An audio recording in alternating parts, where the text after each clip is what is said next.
நம்முடைய மீட்டு கவிஞர் வைரமுத்து மும்மொழியை பற்றி அவர் பேச ஆரம்பிச்சிட்டார்.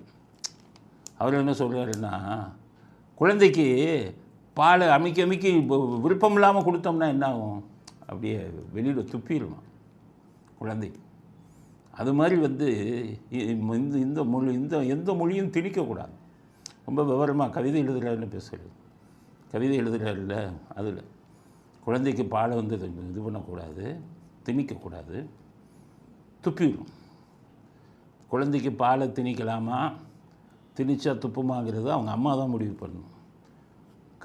வைரமுத்து நீங்கள் போய் முடிவு பண்ணக்கூடாது. என்ன கவிதை எழுதுறீங்க, இந்த அடிப்படை விஷயம் கூட தெரியலையே. இப்போ நடக்கிறது என்ன? படிக்கிறவன் மாணவன், தான் பிள்ளை என்ன படிக்கணும்னு முடிவு பண்ணுறவன் பெற்றோர். இது ரெண்டும் இல்லாமல் மூணாவது ஆள் வந்துக்கிட்டு பாலை ஊற்றாத துப்புன்னு உங்களை மாதிரி மூணாவது ஆள் சொல்கிறதுக்கும் உங்களுக்கு முதல்ல இது இருக்கா, தகுதி இருக்கா? பிள்ளைகளை இப்போ வளர்க்கக்கூடிய தாய்க்கு தான் தெரியும் பாலை துப்புதா இல்லை பால் அதிகமானு. உங்களை மாதிரி மூணாவது ஆள் இப்போ வழிப்போக்கர்கள் எல்லாம் வந்துக்கிட்டு பிள்ளைக்கு பால் அதிகம் கொடுக்காதுன்னு சொல்கிறதுக்கு உங்களுக்கெல்லாம் அடிப்படை தகுதி இருக்கா? வெக்கம் இல்லாமல் ஒரு பெரிய குரூப்பே பேசிக்கிட்டு இருக்கீங்க.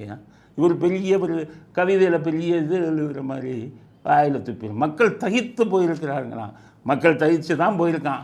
உங்கள் ஸ்டாலினுக்கு முதுகெலும்பு இருந்தால் இந்த எலெக்ஷனில் நாங்கள் ஆட்சிக்கு வந்தால் மூணாவது மொழியை படிக்க விடமாட்டோம், இந்தியை படிக்க விடமாட்டோம்னு தைரியமாக சொல்லி ஓட்டு கேட்க சொல்லுங்கள். மக்கள் எப்படி தகிச்சு போயிருக்கான், எப்படி ஓட்டு போடுறான்னு தெரியணும். ஊரை ஏமாத்துறீங்களா? எதுக்குன்னு உங்கள் வேலை நான் கவிதை எழுதிட்டு இருக்க வேண்டியது தானே. அங்கே மார்க்கெட்டு இல்லை, அதுக்காக சம்மந்தம் இல்லாத பேசுவீங்களா?